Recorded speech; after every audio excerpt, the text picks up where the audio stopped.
Good morning बच्चों। आज हम पढ़ेंगे क्लास 7 सब्जेक्ट हिंदी व्याकरण चैप्टर 9 विशेषण पेज नंबर 63। निश्चित परिमाणवाचक विशेषण पढ़ चुके थे, उसी का सेकंड पॉइंट है अनिश्चित संख्यावाचक। निश्चित संख्या कल मैं पढ़ा चुकी हूँ।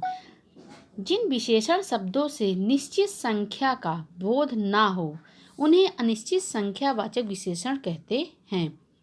जैसे बहुत, कुछ, कम, थोड़ा, ज़्यादा, अधिक आदि। इन सब बातों से हमें श्योर नहीं होता, इसलिए क्या सारे किस में आ जाएंगे ये सारे उदाहरण? अनिश्चित संख्यावाचक। फोर्थ नंबर है संकेतवाचक या सर्वनामिक विशेषण। नीचे चित्रों के नीचे दिए गए वाक्यों को ध्यानपूर्वक पढ़िए। यह मेरी गुड़िया है, वह सुधीर की कलम है, वह गीता का भाई है।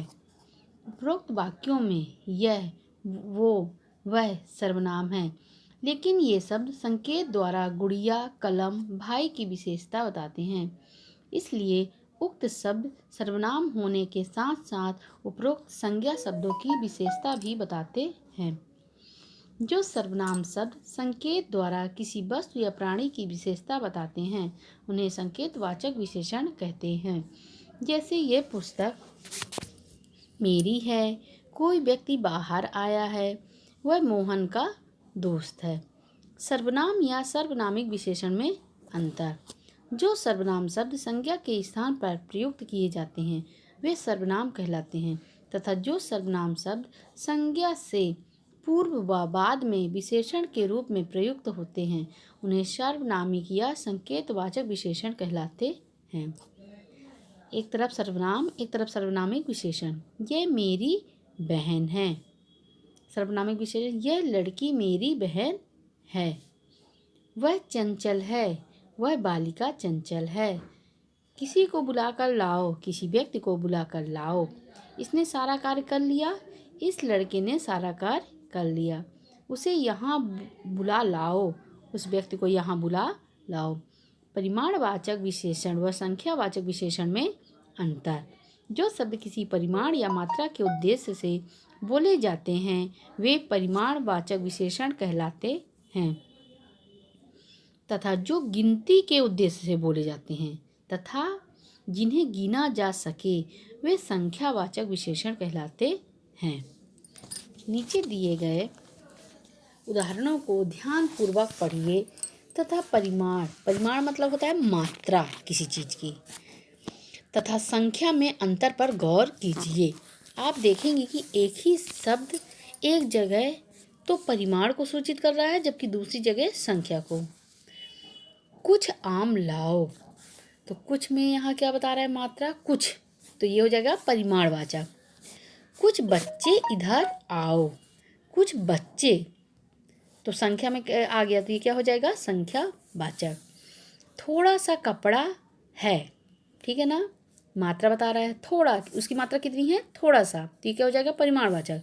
थोड़े आदमी अब यहाँ काउंट कर दिया तो क्या हो गया? संख्यावाचक।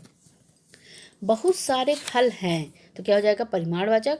और बहुत सारे फल, ये दोनों में आ जाएगा संख्यावाचक में। ज़्यादा आटा पड़ा है, बहुत सी पुस्तकें, अधिक पढ़ाई करो, तो यहाँ अधिक शब्द क्या हो जाएगा? परिमाणवाचक। अधिक रुपए, तो ये क्या हो जाएगा? रुपए की काउंटिंग में आ गई तो संख्यावाचक। विशेषण शब्दों की रचना। संज्ञा से विशेषण शब्दों की रचना।